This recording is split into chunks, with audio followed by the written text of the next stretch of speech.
উসমান হাদি হত্যার বিষয়ে তার ভাই ওমর হাদি একটি পোস্ট করেছেন ফেসবুকে, যেখানে তিনি দায়ী করেছেন জামাতে ইসলামের একজন পিএস, কয়েকজন উপদেষ্টা এবং বিএনপি সরকারের এমপি মন্ত্রীরা দায়ী বলে তিনি তার ফেসবুকে উল্লেখ করছেন।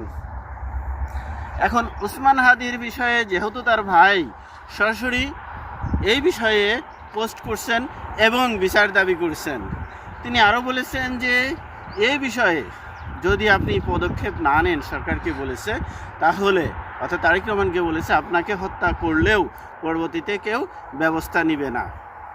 যেভাবে তিনি আরও উল্লেখ করছেন, যেভাবে জিয়াউর রহমানকে হত্যা করা হয়েছে এভাবে আবার আপনাকেও হত্যা করা হতে পারে, অর্থাৎ আপনার আশেপাশের লোকজন আপনাকেও হত্যা করতে পারে।